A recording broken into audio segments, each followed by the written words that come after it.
नागपुरात आज कॉकरोच जनता पार्टीचं आंदोलन होणार आहे। जयपूरमधील हल्ल्यानंतर नागपुरात अभिजित दिपके दाखल झालेत। या आंदोलनाच्या पार्श्वभूमीवर नागपूर शहरामध्ये आणि विमानतळ परिसरात पोलीस बंदोबस्त तैनात करण्यात आलेला आहे। कायदा सुव्यवस्था बिघडू नये यासाठी पोलिसांनी आंदोलकांना काही अटी आणि शर्तींसह नोटीस बजावली आहे। मला वाटतं अशा हल्ल्यावर मी काही बोललो नाही पाहिजे, कारण की आम्ही आमच्या मुद्द्यावरनं भटकणार नाही आहे। तुम्ही आमच्यावर किती हल्ले करा, तुम्ही आमच्यावर किती हात उचला, आम्ही आमचा हात उचलणार नाही आहे। आम्ही आमचं जे आंदोलन ते पीसफुली आणि डेमोक्रेटिक वेनीच पुढे घेऊन जाऊ।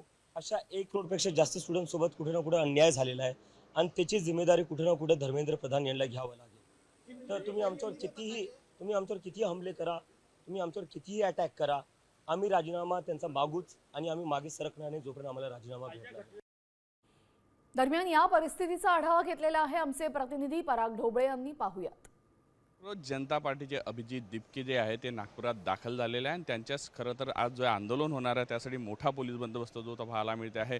नागपूर विमानतळावरचे सध्या हे चित्र आहे। थोड्याच वेळापूर्वी ते नागपूर विमानतळावर दाखल झालेले आहे। 12 वाजता त्यांची पत्रकार परिषद होणार आहे आणि 4 वाजताच्या सुमारास जो आहे त्यांचं आंदोलन जे आहे ते संविधान चौकामध्ये होणार आहे।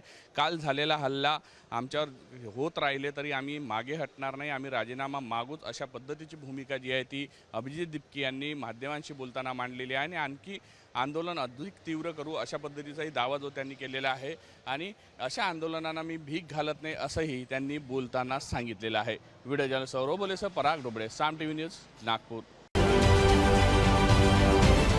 महाराष्ट्रातील सर्व बातम्यांचे विश्वासार्ह व्यासपीठ, सकाळच्या सर्व सोशल मीडिया प्लॅटफॉर्मला लाईक, फॉलो आणि सबस्क्राईब करा। तसंच सर्व नोटिफिकेशनसाठी बेल आयकॉन प्रेस करायला विसरू नका।